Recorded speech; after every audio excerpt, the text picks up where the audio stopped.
अस्सलामुअलैकुम स्टूडेंट्स, आज हम 8th क्लास कंप्यूटर के चैप्टर नंबर 5 के लेक्चर नंबर 2 में फिर से हाजिर हैं। हमने इसमें पढ़ना क्या है कि जब हम प्रोग्राम लिखते हैं, पिछले लेक्चर में हमने प्रोग्रामिंग पढ़ा था और प्रोग्राम की बेसिक चीज़ें पढ़ी थी।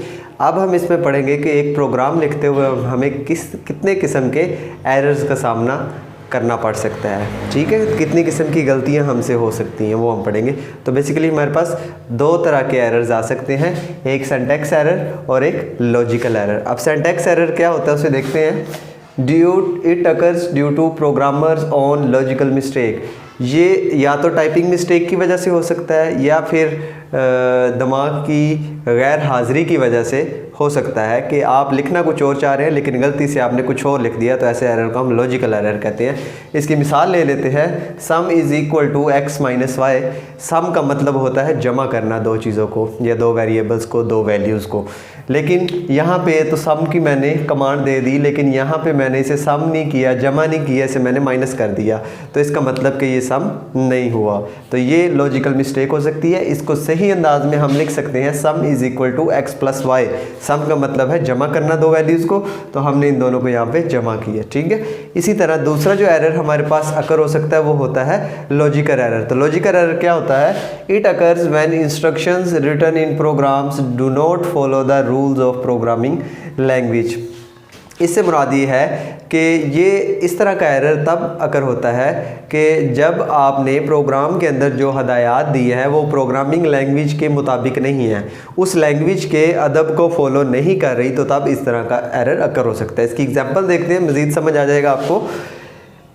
PRNT instead of PRINT। हम एक कमांड यूज़ करते हैं प्रिंट की, तो उसके लिए हमने प्रिंट के जो सही कमांड है PRINT है, लेकिन हमने यूज़ कर ली PRNT, तो ये हमारी एक लॉजिकल मिस्टेक हो गई।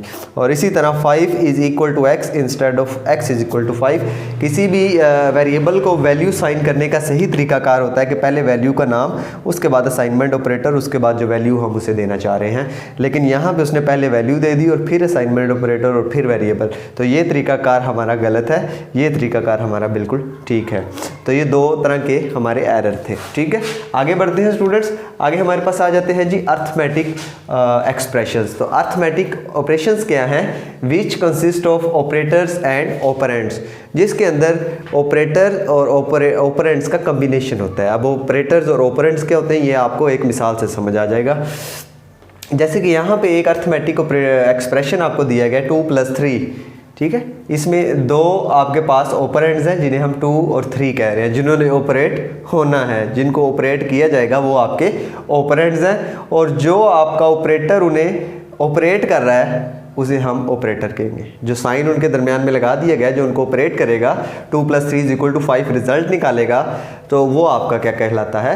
ऑपरेंड कहलाता है। ठीक है, आगे बढ़ते हैं असाइनमेंट ऑपरेटर की तरफ। तो असाइनमेंट ऑपरेटर क्या होता है? किसी भी वेरिएबल को वैल्यू साइन करने के लिए जो ऑपरेटर आप यूज़ करते हैं उसे हम असाइनमेंट ऑपरेटर का नाम देते हैं। जैसे कि x इज़ इक्वल टू 5, यहाँ पे मैंने वेरिएबल x को वैल्यू साइन की 5, लेकिन अगर मैं इसके दरमियान में अगर ये असाइनमेंट ऑपरेटर इक्वल ना लगाता तो फिर ये x को वैल्यू असाइन नहीं होनी थी।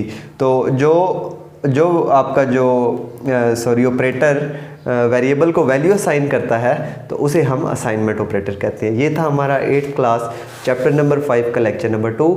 लेक्चर नंबर 3 में इंशाल्लाह दोबारा मुलाकात होगी, तब तक के लिए शुक्रिया।